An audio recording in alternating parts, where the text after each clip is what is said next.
We are delighted that this episode of Starts at the Top is sponsored by Arvato CRM Solutions. Arvato CRM Solutions designs and delivers award-winning customer service, business process outsourcing, and digital and intelligent automation solutions for some of the world's most respected brands, as well as innovative charity and public sector clients. They partner with clients to help them define their customer experience and transformation strategies by implementing the right technology, people, and processes to improve their customer journey while driving new efficiencies and helping them prepare for the future. To find out more about how Arvato CRM Solutions could help an organisation like yours, and to receive a free, no obligation chat, visit arvato.co.uk/Wales Air Ambulance.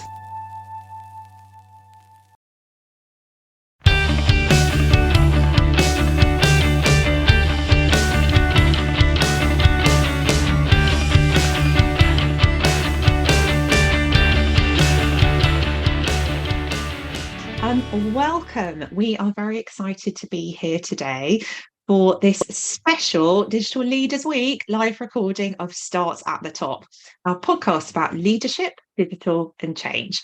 I'm Zoe Amma.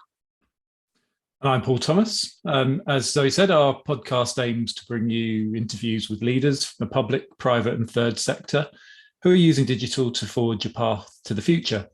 And today, we'll be joined and talking to Wales Air Ambulance charity and Arvato CRM Solutions about how emerging technologies can supercharge your digital transformation. We'll be hearing how Wales Air Ambulance charity used automation and AI to improve the donor and supporter experience to save time, save money, which is always good in these endeavours, and improve ways of working, developing staff skills along the way. So Zoe, do you want to introduce our guests? Yes, we're very excited to be joined by James Stevens, who's Director of Finance and Commercial Services at Wales Air Ambulance Charity, Mark Stevens from the same charity, who's the Head of Fundraising there, and Mike Stewart, who's Intelligent Automation Practice Lead at Arvato CRM Solutions. James, Mark and Mike, welcome to Starts at the Top. Welcome. Hi, everyone. Great. Thank you both. Lovely to have you all here today. So can we start just by hearing a bit more about Wales Air Ambulance charity? James, can you tell us a bit more about what your charity does? Yeah, of course. The Wales Air Ambulance delivers life-saving advanced medical care to the people across Wales. Our service runs 24/7, so it's available whenever and wherever people need us. The easiest way probably to describe our service is a flying emergency department. So like lots of other air ambulances in the UK, we have on board consultants, critical care practitioners who essentially deliver emergency department standard care to the patient at the scene. So in terms of the organisation that we are a charity. We work in partnership with the NHS. We have 4 helicopters and a fleet of rapid response vehicles. And we are reliant really on charitable donations and the public's generosity to keep that service running, to raise the 11 million or grow in the 11 million plus now of donations to really keep our helicopters in the air and our rapid response vehicles traveling across Wales. So that's the charity in a very small short window. Lovely. Thanks, James. Mike, do you want to just introduce a bit more about Arvato CRM and your involvement? Yeah, thanks. Yeah, so my name is Mike Stewart. As Zoe said, I'm the Intelligent Automation Practice Lead at Arvato and have been for the past 10 years. Arvato CRM Solutions designs and delivers award-winning customer service, business process outsourcing, and digital and intelligent automation solutions for some of the world's most respected brands, as well as for charity and public sector clients, including local and central government. We partner with our clients just like we have done with Wales Air Ambulance to to help them define their customer experience and transformation strategies by implementing the right technology to work with the people and processes to improve their customer journey whilst driving new efficiencies and helping them prepare for the future. Great, thank you. Fantastic. Thanks, Mike. Really helpful background from both of you there. So what we're going to do is we're going to dig in and find out a bit more about the work that you did together, how you used emerging tech to solve some of the challenges and also meet some of the opportunities that you are facing as well. And just to say to our delegates today, there will be some time for you to ask questions of the panel. Please feel free to pop those in the Q&A section, which you'll see below, and we'll make sure that we pick those up in about half an hour or so you have time to hear what the panel think about all your questions. So let's begin at the beginning then. Can we hear a bit from you, James? So obviously there was this big problem that you were trying to solve before you embarked on your journey with emerging tech. What was that problem? How was it holding you back as an organisation? Yeah, sure. So the charity runs an in-house lottery department. So a lottery function is the largest earner for the charity. So we generate upwards of £7 million per annum from that income stream alone. So it's essentially members of the public paying a subscription to enter into weekly prize draws. So in recent years, our memberships have grown from 45,000 to 140,000 as of last month. And, that with that sort of growth in membership, leads to a growth in activity levels and a lot more work and volume of work then for the team in-house to manage and get through. But what we found was there was a real significant lack of resilience in the team generally. So we had a lot of reliance on key individuals and where those individuals perhaps are on leave or, for whatever reason we're off work and not available, then it really would put a lot of pressure on those sort of filling in for them, who of course, were not sort of lottery administration team members and were in that position then of trying to run, the largest income stream for the charity. So there was a lot of risk associated with it. And for me, of all of the income streams of the charity and all of the sort of business functions, it was that one area that sort of kept me awake at night. So aside from that lack of resilience within the business, there was a lot of manual time-consuming processes.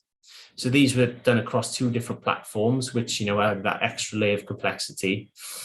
And with that time-consuming process, the manual processes, leads those individuals involved in that department then into a position where they don't have much time afforded to other activities, perhaps more value-added activities where, be that engaging with supporters, looking at opportunities to grow membership, reduce our attrition rates and that sort of thing.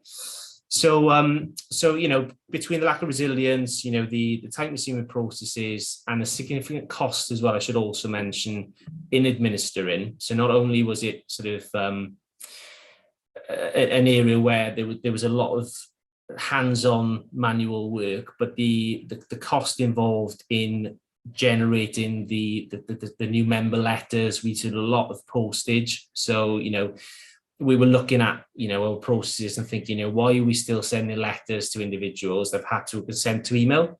But we really had problems with actually delivering that. So the systems that we had, the functionality within them really struggled to move across then from the the standard letter templates and printing of letters and postage to move across to email. So that was a real challenge. And what it led to essentially is us continuing to do the same processes and generating upwards of 500 letters per week that were printed and posted. So a significant cost burden as well as the time involved in administering really. So that was really the core problem. And as I say, we saw opportunities out there that we could sort of develop our lottery income stream, develop the a strategy around growing our membership and reducing cancellations, but just really not having the time to deliver on some of those objectives. Yeah, absolutely. I remember when we spoke a few weeks ago, you told me about this very dedicated colleague of yours who was almost nervous about going on holiday, not because anyone was saying don't go on holiday, but they were so committed to what they were doing. They didn't want to leave their desk and not pick up these very manual processes that you had. Yeah, exactly that. And with it being so complex and so sort of critical, then so a lot of these processes, if they don't happen on a particular day or a particular time, then it causes that knock-on impact. And potentially, for example, if the direct debit submission isn't done in time, then there's a loss of income there. So it's not just the actual processing of members through the draw, but there is a real financial risk here. So as you say, that particular person was nervous about going off on leave. And what we found difficult was to have many people in the business trained to be able to step in to replicate what she did. So as much as we tried with a number of our staff, what we realized was, unless you're sort of living and breathing this and doing this day to day, week to week, then it's very difficult just to step in, 3, 4, 5 times a year and take ownership of it from that person who would normally be overseeing the process. Absolutely. I can see why all of that was keeping you awake at night, James. So Mark, tell us what you then did with Arvato. This was a big chunky problem to solve, wasn't it? And it was creating some headaches for the team. It brought with it its own inefficiencies. What did you do with Arvato and how did you go about it? Yeah, as James said, we kind of knew this issue was bubbling away in the background for quite some time, and I think it's only when we started to conduct a full sort of strategic review, and we realised that digital transformation has to be one of our top priorities now to make us resilient for the future in every aspect of our organisation, which sort of prompted the discussion and initial meeting with Arvato. And we were kind of led by them. We were kind of new into this. There is so many different platforms, so many different software solutions out there. And I think some of them do so many different things, but I think we wanted to go for something quite high level and something that's going to add a lot of resilience long term. And, we had an exploratory discussion essentially with Arvato. They came and talked to us in person, which was lovely. We kind of talked it through, the whole process through with them. And it was a really nice experience because even explaining it to someone who has no idea about the third sector from our business point of view and our processes point of view, to talk that through from scratch and almost write it down. It almost reminds ourselves as well how labor intensive and how inefficient sometimes the processes can be. And you can almost you can blind yourself to a certain degree as well, because if it becomes BAU and you're kind of just living and breathing this busyness in a department or in a role, and you kind of get stuck into this routine of just being transactional in your day-to-day work and approach, talking it through with someone like Arvato was great, because we can say, we need to adapt here. And then Arvato were able to come back with a few solutions, and there's obviously a myriad of solutions which they could come back to, and whether they could manage it in-house. We went for an option where we could have a couple of staff members trained up in Blue Prism to have a process that's set up by them, and we can manage it going forward. So should we need to change and adapt it, we can do it ourselves instead of going back to Arvato. So there was a whole host of different options, and we chose what was right for us. One of the critical points was to, of course, involve the staff from the very beginning as well, and let them know what we're planning to do. As James said, I think that this role, it was a pivotal role, and it wasn't just a case of being labor intensive. It was also really like highly focused work. It wasn't just like a copy and paste, time consuming task. It was also focus intensive, because you have to be focusing on what you're doing. Otherwise, data entry errors would have a myriad of problems, in the future.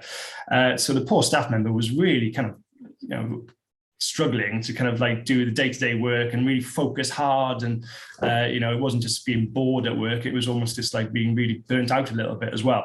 So we involved them from the start, and they, like I said, live and breathe that job. And they had high aspirations for years, right? And they doing it day in, day out. They know what to do and what they want to suggest to do to improve, our interactions with our supporters, improve retention rates and reduce the churn, etc.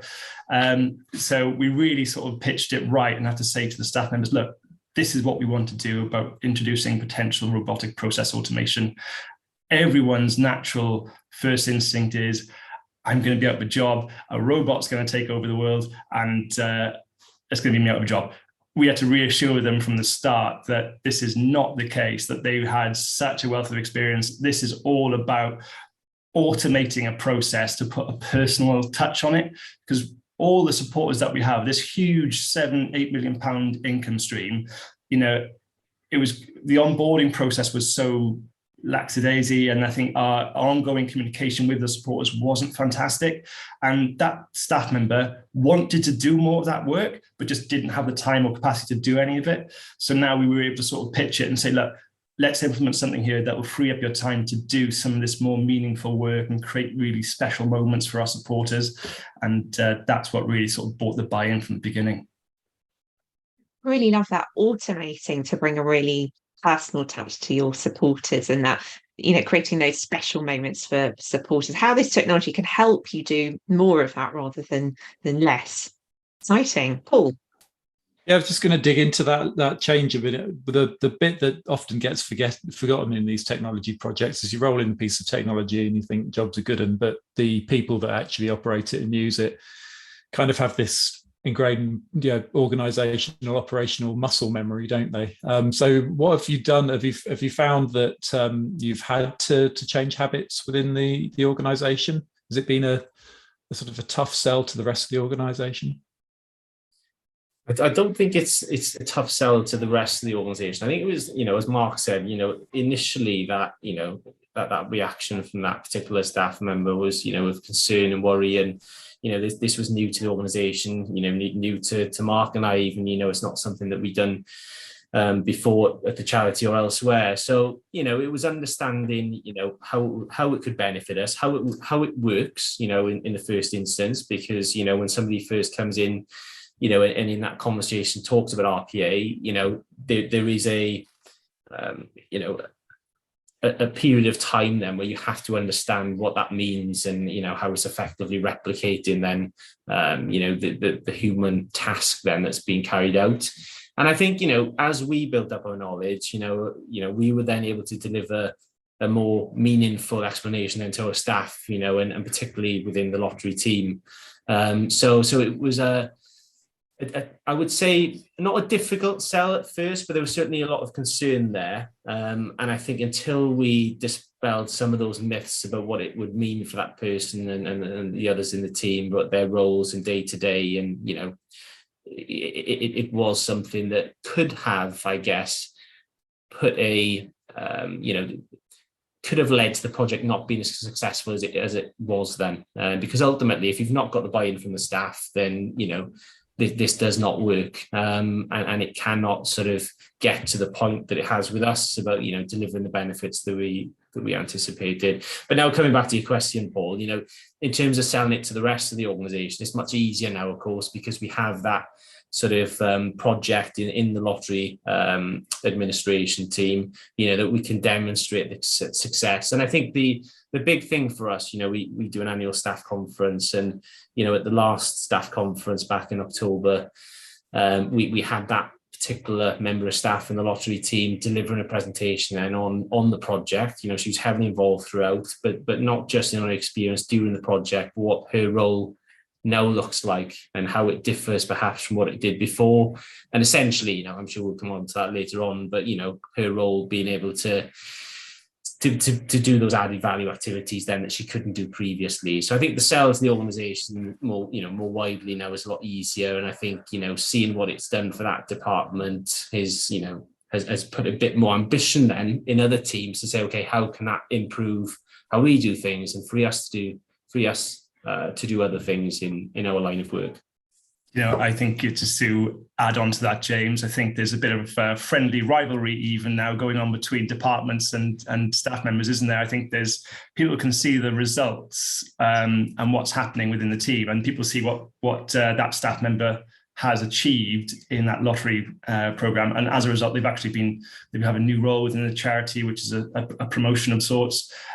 So they've seen what impact they're having for them personally and for the supporters within the lottery. So now HR are actually sort of fighting for their chance to get involved with RPA, because they see how they do a lot of manual stuff, which for staff onboarding, which needs to be sort of automated to free up their time.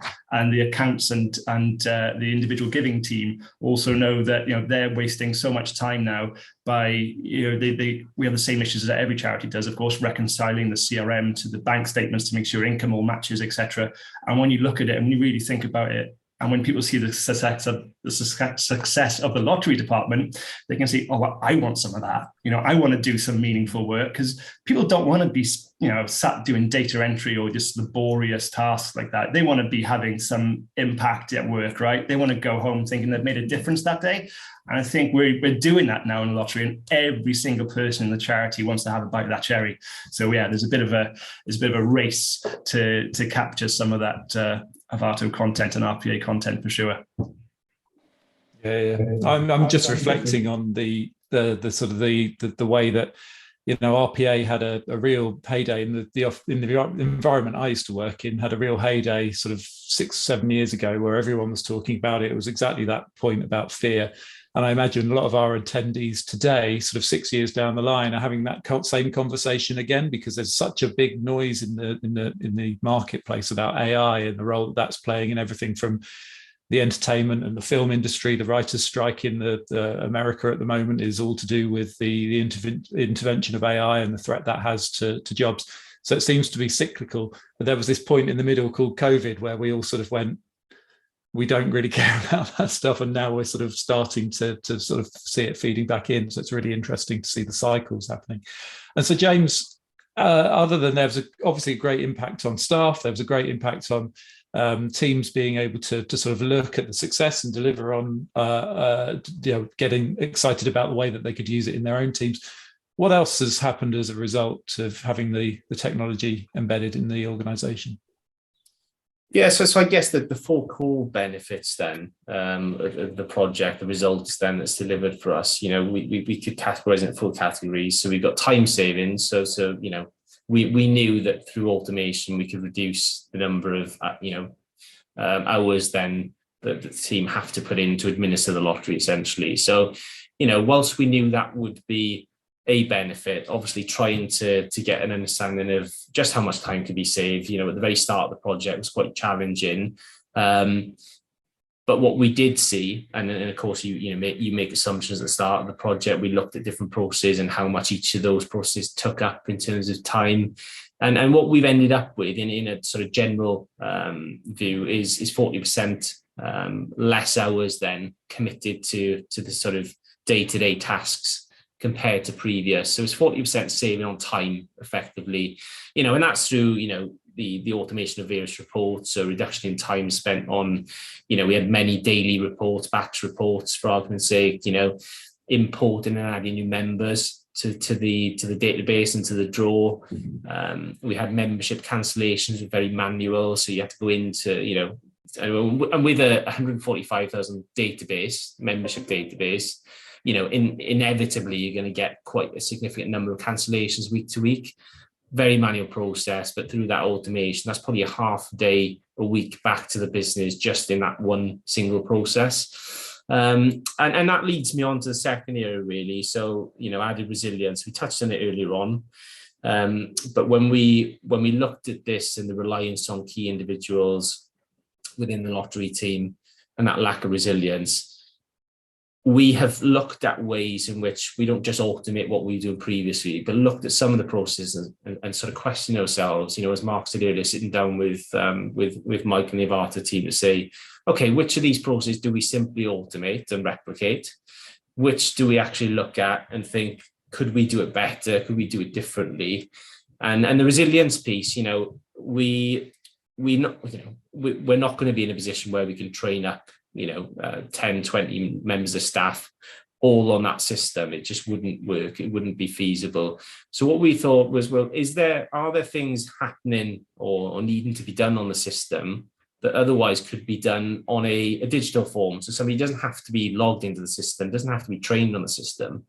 And one area we looked at was cancellation. So we developed with Arvato a digital form that effectively our business services team who are taking, the vast majority of the calls and emails for cancellations. They're able to type in the membership details into there, and the robot picks that up and effectively actions that on the system. So what that does, it saves a bit of time to the organization, but it also reduces that workload on the key members of staff in the lottery team. So there's a sort of two benefits to that, really. So there are other areas which we've done a similar exercise with, and sort of taken work that was previously done by the lottery team and been able to allocate it elsewhere, just to spread that workload, really, and add that resilience. The third category, or the third area of benefit, has been the cost saving. So again, talked earlier on about the new members letters, that we used to send every week, just switching to email. And I would say about 80% of our new members now we send emails to. That's a rough saving of about £20,000 per annum. Aside from obviously the environmental benefits of moving to email as well. So, that one, when we looked at the project, and we were sitting down with Mike at the start and sort of, looking at the business case, and, being a person in finance, then obviously interested in the financial benefits of this.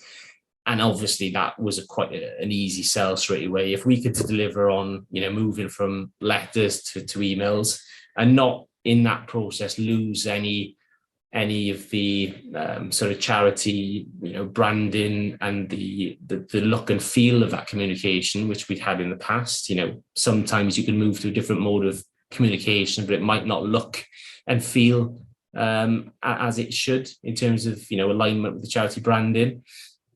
So yeah, that was the third area really around cost saving, and as I say, the letters to emails was the big one there. And the last bit then really, and again, Mark touched on it earlier on, was around the value added activities. So it's, you can save time, you can add more time back into the business, but unless that's being utilized, and that's actually being utilized well, you're not really getting any real benefit. So what we've looked at is improving our our onboarding process.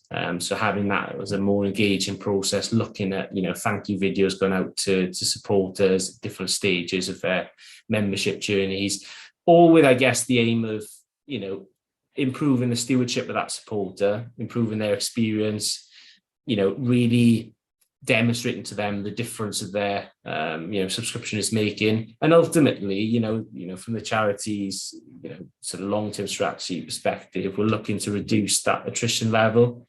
We had a lot of members that would sign up and leave within the first 6 months. So really trying to have that wider impact then on our finances long term. So yeah, that's the sort of 4 categories really where we saw the main benefits and results. So many benefits, many things that this platform can help you with, and RPA can help with. So, Mike, I guess some of our attendees might be thinking, well, I'd quite like some of those benefits within our organisation. How can they get started with automation and AI? Yeah, okay. I mean, automation, it's not just a passing fad. It's here to stay, and it's going to continue to grow rapidly with new innovations in artificial intelligence, machine learning, Internet of Things, and virtual assistants. Also, just think around, you don't have to be a big company to invest in automation. We've got smaller clients who are reaping the benefits of it. And the way we approached it, and we approached with Wales Air Ambulance, we have a consultancy approach, and this is to deliver impact and opportunity assessments of a business operating model for intelligence automation delivery.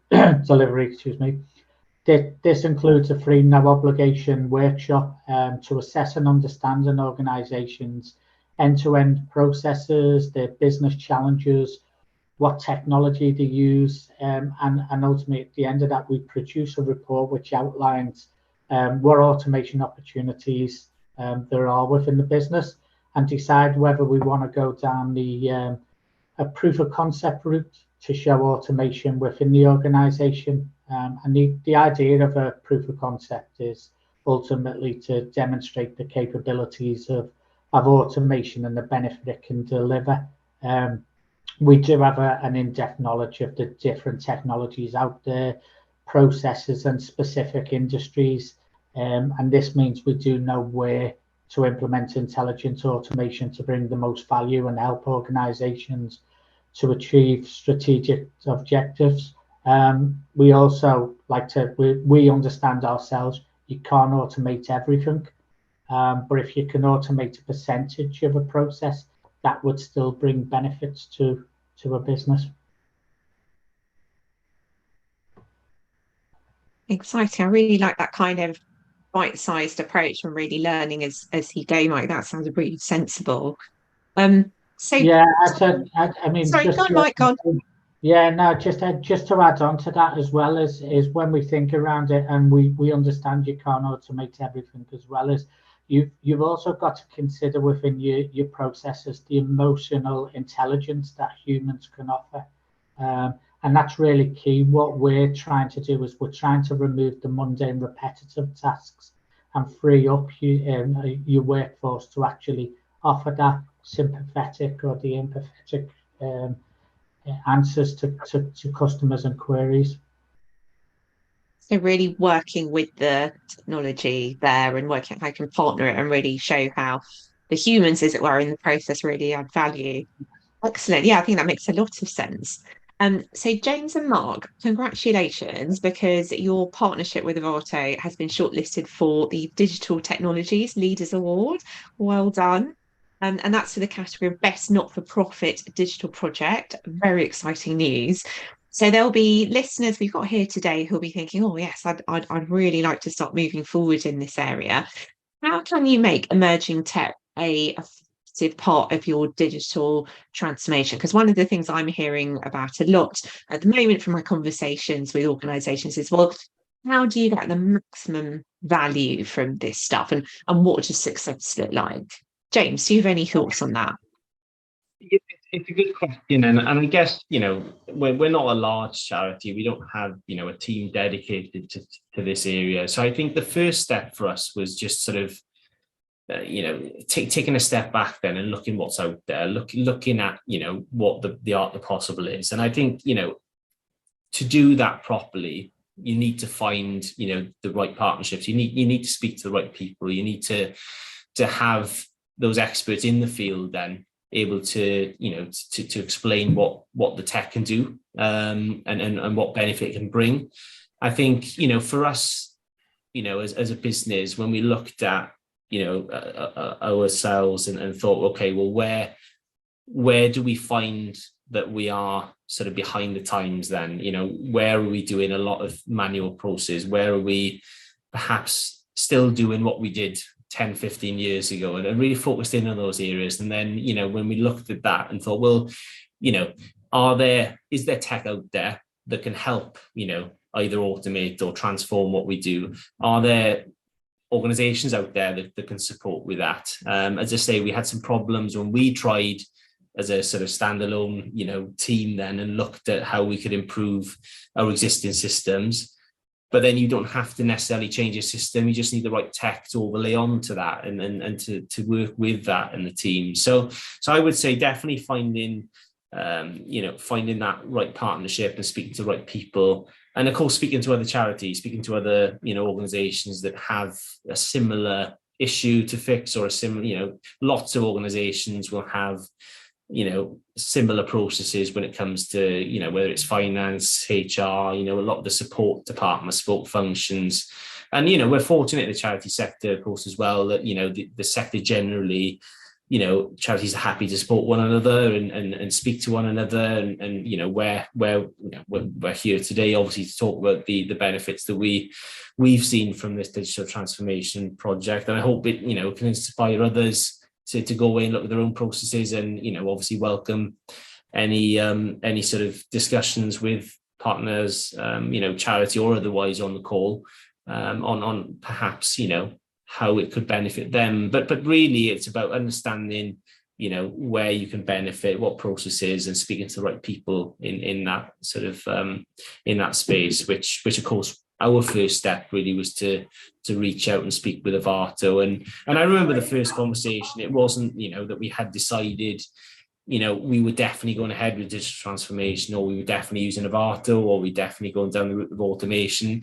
It was that very much an exploratory exercise to see how it could benefit us, and to see, was lottery our, that process, was that the right place for us to start? Was that the right place for the automation, or, any transformation activities? We are now looking, as we've talked about earlier on, about other areas of the business, such as HR and, the process within that and how it can benefit that area.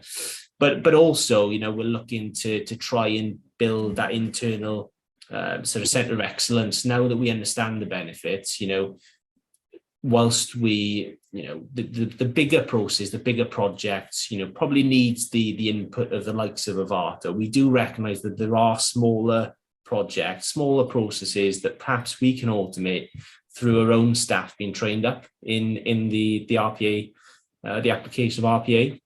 So that's underway. We've got 2 members of staff now that are just finishing their training. And the beauty is, they're now able to sort of observe what Arvato are doing with our HR process and be involved in that project to eventually make us sort of self-sufficient and able to look at, really rolling this out more mainstream across other smaller areas of the business then. I think there's so many good points in there, James. I think you talked about what speaking to the right people. And I think when we were talking about our lottery processes, I think our initial, before we spoke to Arvato, our plans were, right, we're going to have to add more resilience. We're going to have to hire an additional staff member to support in this area and give them other functions. So we were almost going to be trapped in this infinite loop of just producing the same work by adding more staff there, rather than kind of automating it and freeing up that staff member to do better things. So I do think it's a matter of just having a different mindset when you're approaching this, and really sort of thinking not transactionally, but transformationally, and really sort of come at it from a different viewpoint. And you need to have that sit down meeting in a safe space, in a discussion in a proper format to say, right, yeah, okay, step by step, this is the processes we follow. We need to get smarter with these or this or that. So that is definitely the most powerful thing I think that we undertook in our process. Great stuff. And before we get to those questions, as you said, James, I'm sure some of our attendees might have some questions for you, hopefully. And we might have covered this a little bit because we did delve into it earlier on in the conversation, but just for listeners to take something away, what are your top tips for getting buy-in from colleagues? You talked about nervousness and how to overcome that within the organisation, but what are your top tips, things that you've taken away from this? Yeah, I mean, we've touched on, that key individual in the lottery team, that SME, if you like, that, was apprehensive at first. And I guess, without fully understanding, you have to be able to fully understand, what it means, what RPA is, what we're actually looking to achieve here. Because if you fail to communicate that, obviously to the staff involved, then you lose that trust and you lose that sort of buy-in. So I think, being open and transparent, really involving them from the very start in the project. So this isn't something that's sort of happening in the background, and being developed by Arvato and then sort of dropped in, 3-6 months later and there's your solution. It's very much that member of staff or that team who are the experts on these systems and these processes, them being involved really from the outset, discussing, meeting with Arvato, weekly calls, and really, critical to the whole success of the project. It's not, it's time consuming to get set up, in the sense that, in this case, our staff member, was taking a screenshot and really articulating what the processes were and explaining them to Arvato, and then obviously having that two-way conversation about what the automation might look like and how they could replicate things. But absolutely make sure that they're involved, and if they're involved and can see the benefits, that they understand that, then you should very much get more buy-in from them. And I think, the long-term picture as well is important. So, we've talked about, the benefits that the project has brought about, but I think for those staff members involved, they need to understand, okay, if they're going to save, 40% of their time each week, they need to understand then, well, what are they going to be doing long term? What is that time being filled with, and really get sort of rid of those, the anxiousness around, potentially losing, work, losing hours, and not having that full-time role anymore. So, we tried, our best to do that from the start and keep that communication, open throughout the process. And yeah, we've now got a person in the organization that can sort of speak on behalf then and speak from personal experiences about, what her role has benefited from this, which is great. On reflection, I think we could come at it from a little bit more of a coaching standpoint and have a bit of a growth mindset with it, and by having that discussion with the staff member and saying, rather than saying, this is our plans, what do you think about this and how can we do it? They're immediately potentially on that back foot because they have those preconceived ideas of what RPA is about taking jobs away. But instead, we could have just come at it and say, right, you are the expert. What do you think you could do better with your time that would help improve our retention rates and all the other good stuff that we need to do? And she knew exactly. She had great ambition. She had loads of plans of what she would like to do, but she could never get around to doing it. So I think on reflection, just coming at it from that point of view and saying, right, what can we do differently in an ideal world if you had more time? And then we can maybe look at, right, how can we implement RPA to enable us to achieve these fantastic, value added work rather than that mundane, data entry work.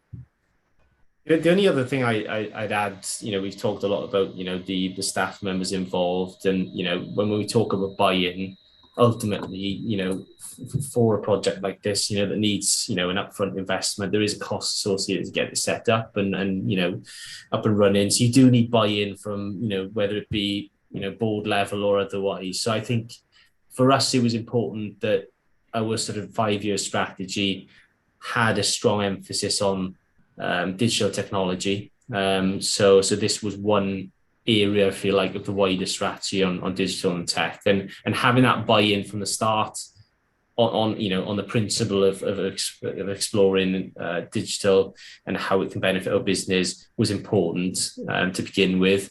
We don't have there aren't sort of many on our board that have, a lot of experience and a lot of expertise in this area. So there was a bit of work to be done there as well. And, looking at the business case and really being able to demonstrate why this was the right move for the charity to make and why it made sense to spend funds on this area.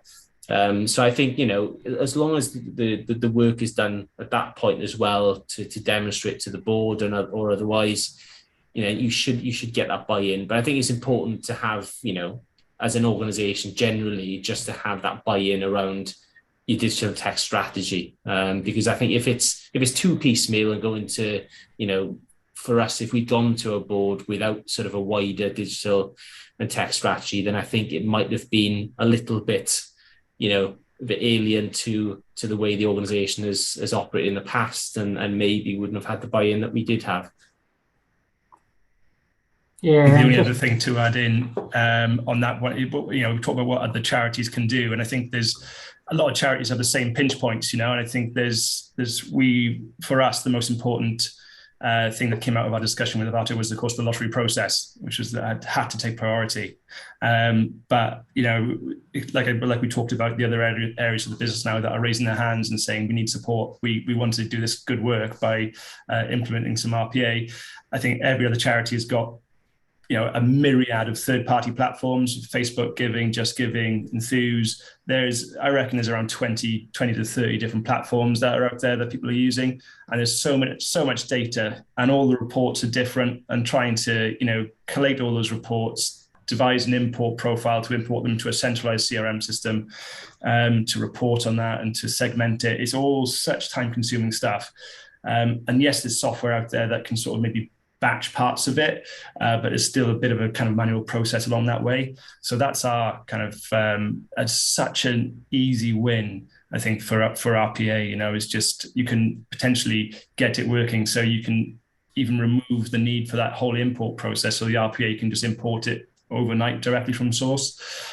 So there's huge areas for development that we have in mind, and ultimately I think our goal is to implement something along the lines of like a propensity modeling system, where, you know, if we can utilize that to showcase us, rather than us manually sort of segmenting our audience for marketing purposes, we should be able to eventually get to a point where we can say, right, from our database of X number of thousand, this is our cohort of people who are likely to engage with us for this appeal or this product at this time of year.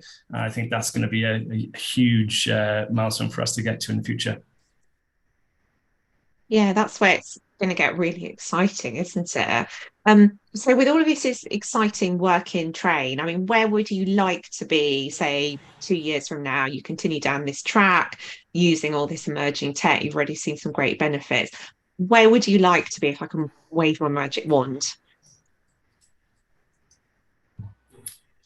I think, other than the propensity modeling system, I think that's a huge thing, you know, because I think the software out there that you can use at the moment for that is quite pricey. Okay, it is quite expensive. You know, if we can have something in-house ourselves that's designed around us and around our nuances, that would be fantastic. And I think that would just save us such a huge amount of money in all our marketing. We can have a much more targeted response, so the ROI is much better. That would be huge. And I think for me, looking at the staff engagement, looking for staff morale and staff buying for our lottery department, that's skyrocketed. You know, they're so much more engaged, they're so much happier in their work.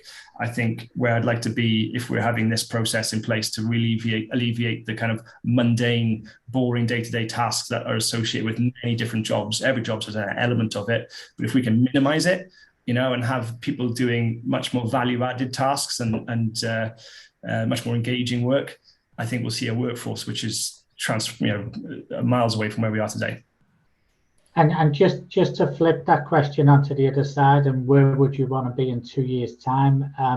As a solution provider, what new technology will be available in 2 years' time? Because tech is growing at pace. I mean, ChatGPT's just come out.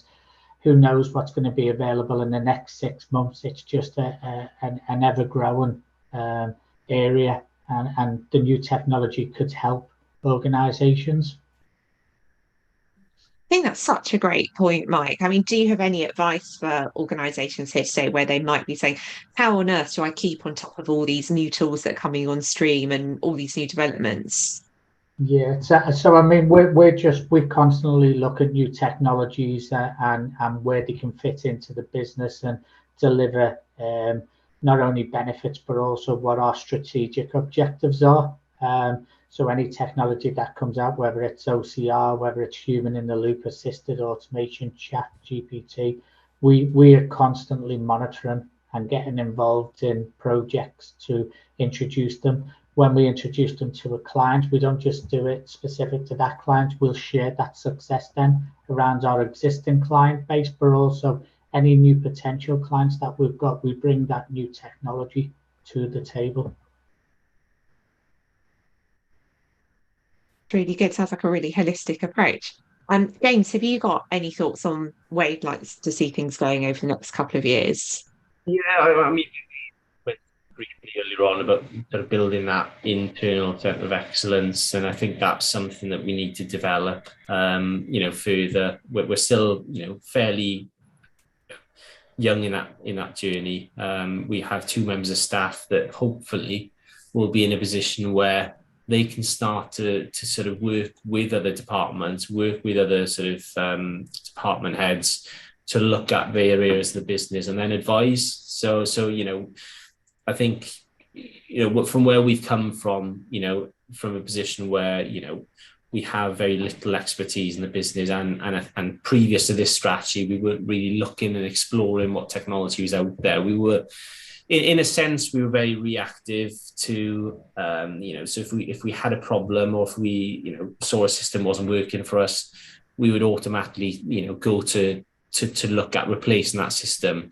I think the extra tool we have in our armory now, looking at that wider digital transformation piece, and particularly RPA technology, enables us to really work with those individuals in the business and also Arvato to see, well, is that the right answer? Is the right answer to automate, or is it to change the system, or is it to change how we do things? Is it to outsource things? I think it's just that mindset that we now have in the business, and buy-in across the senior management team and the board, really. But I think it's important that we continue our partnership with Arvato and continue to work with them to look at emerging technologies, because we are still, I mentioned it earlier on, we're a charity that has just over 100 staff. We don't have a large team looking at emerging tech, and have got experience in it. So, we would be foolish to think that we could,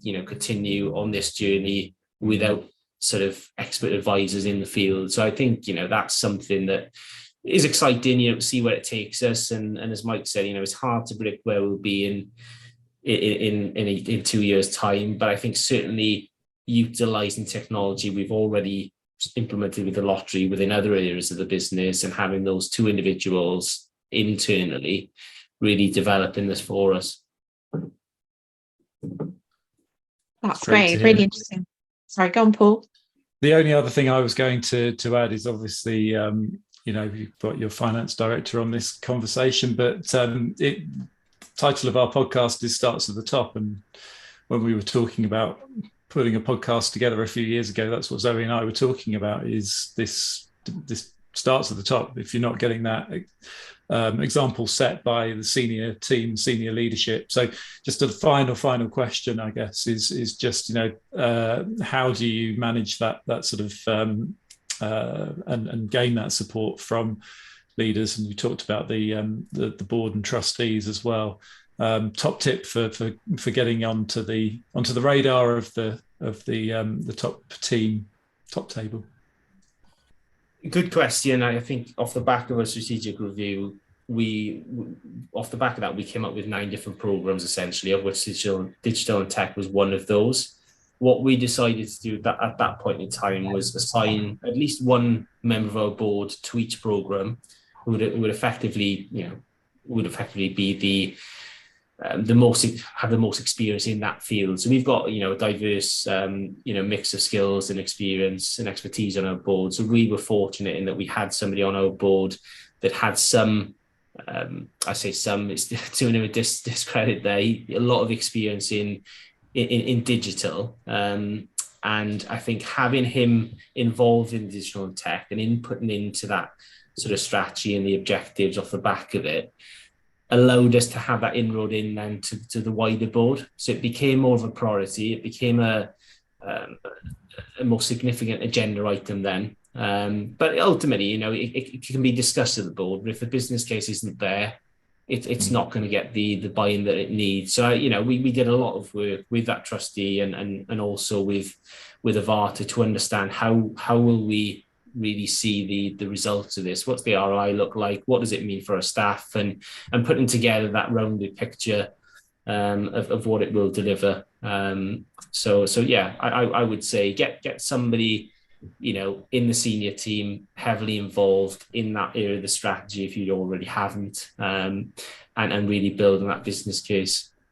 But There's case studies out there now as well, isn't there, that Mike you've used before and with us. And I think there's a lot of content that people can use. And as James alluded to earlier, I've never worked in the sector anywhere else where the amount of collaboration is so high. So I think that you can always reach out and get some responses from other people who have been on that journey and learn the lessons that we've learned. And even sort of we've had experiences where people come and ask us to join a meeting and explain this journey to the senior management team, which we've done before as well, to support others. So yeah, just reach out to others.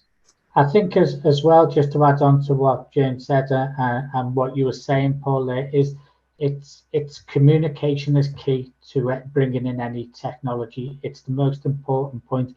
And whether that starts at the top with your key stakeholders or whether it starts further down the chain, I think one of the things that we've done, and we will always do this within an initial meeting, is We met with the CEO of Wales Air Ambulance. We met with the head of fundraising, Mark. We met with the finance director. But we actually had the employees in there who live and breathe these processes in, because they need to be part of that communication as well.